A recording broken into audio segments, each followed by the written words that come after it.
পরিচিত অবস্থান সেটাকে কাজে লাগিয়ে এই অঞ্চলের মানুষের উন্নয়নের জন্য কাজ করব, তাদের পাশে থাকব।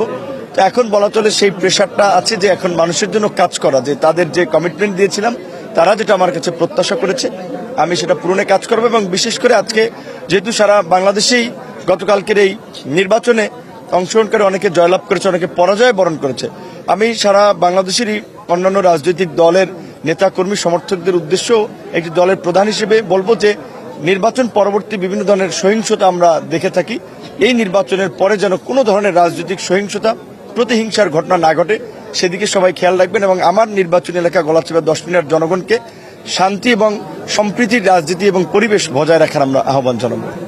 আপনার অপোনেন্ট যে ছিল তাকে নিয়ে কাজ করার কোনো ইচ্ছা আছে কিনা আপনার? না, আমার অপোনেন্ট ছিল 4 জন, তার মধ্যে একজন বিএনপির বিদ্রোহী প্রার্থী, একজন জামায়াত ইসলামীর এবং একজন ইসলামী আন্দোলনের। তাদের 3 জনের সাথে আমার অত্যন্ত ভালো সম্পর্ক, ব্যক্তিগত হৃদ্যতার সম্পর্ক। হয়তো নির্বাচনের প্রতিযোগিতার কারণে একটু ভিন্ন জায়গা থেকে সবাই প্রতিযোগিতা করেছি। তারা অনেকেই আমার চেয়ে সিনিয়র আছেন, তাদের একটা অভিজ্ঞতা আছে এবং তাদের নেতা কর্মী বা জনগণের সাথে একটা সম্পৃক্ততা আছে। অবশ্যই আমরা যদি এই জনপদকে এগিয়ে নিতে চাই তাদের সহায়তা আমার লাগবে এবং আমি তাদেরকে নিয়ে কাজ করবো ইনশাল্লাহ। আপনি তো সবাই ভিপি নূর হিসেবে আপনাকে সবচেয়ে বহুল প্রচলিত আছে আপনার নামটা, এখন আসলে কোন নামে বেশি স্বাচ্ছন্দ্য বোধ করবেন, ভিপি নূর নাকি এমপি নূর? এখন এটা আসলে ঢাকা বিশ্ববিদ্যালয়ে দীর্ঘদিন নির্বাচন ছিল না, 28 বছর পরে 2019 সালে নির্বাচন হয়েছিল। সেই নির্বাচনে জয়লাভের পরে হয়তো ভিপি নূর হিসেবেই অনেকে ডেকে থাকেন। এখন তো নিয়মিত ছাত্র সংসদ নির্বাচন হচ্ছে, কাজে এখন আর ভিপি নূর তো বলার সুযোগ না, আমি তো ভিপি নাই। দ্বিতীয়ত এখন সংসদ সদস্য হয়েছি, এটিও একটি সাময়িক 5 বছরের জন্য হয়তো পদ। আমার যে নাম এলাকার মানুষ চেনে তাদের ছেলে হিসেবে, তাদের সন্তান হিসেবে, এবং তারা যে নামে ডেকে খুশি বা যে নামে তারা তৃপ্তি পায় আমি সেই নামেই ডাকলেই খুশি।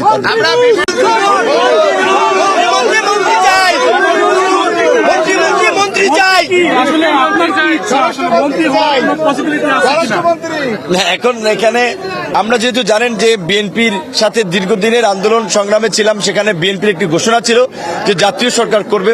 হয়তো অনেকে ভেবেছে যে সেখানে যদি জাতীয় সরকার হয় একটি দলের প্রধান এবং দীর্ঘদিন বিএনপি এবং তারেক রহমানের সাথে আমাদের যে আন্দোলন সংগ্রাম থেকে সম্পর্ক, সেই জায়গা থেকে হয়তো ক্যাবিনেটে আমাদের একটা স্থান হতে পারে। সেটা তারেক রহমানের উপরে নির্ভর করবে, বিএনপির উপরে নির্ভর করবে। তবে আমরা যেহেতু আন্দোলন সংগ্রামে ছিলাম, ভবিষ্যতেও এই বাংলাদেশকে স্থিতিশীল রাষ্ট্র হিসেবে পরিচালনা করার জন্য এবং বাংলাদেশকে পুনর্গঠন করে দেশের মানুষের প্রত্যাশা পূরণের জন্য, বাংলাদেশকে বিশ্বের বুকে মাথা তুলে দাঁড়া করানোর জন্য তারেক রহমানের যেই সহযোগিতা আমাদের প্রয়োজন হবে আমরা সেটা অতীতেও দিয়েছি, ভবিষ্যতেও দেব। এবং তারেক রহমানের নেতৃত্বে আমরা আন্দোলন সংগ্রাম করেছি, আমরা নির্বাচনও করেছি। এবং আমার জন্য দেখেছেন বরিশালের সমাবেশ এসে তারেক রহমান দয়া করে ভিপি নূরকে ভোট দিয়ে বিজয়ী করে আনবেন, এরকম ভাবে বিনয়ের সাথে ভোট চেয়েছেন। কাজী তারেক রহমান আমাদেরকে যেখানে উপযুক্ত মনে করেন সেখানে যে দায়িত্ব দেবেন আমরা সেই দায়িত্ব পালন করার জন্য রেডি আছি।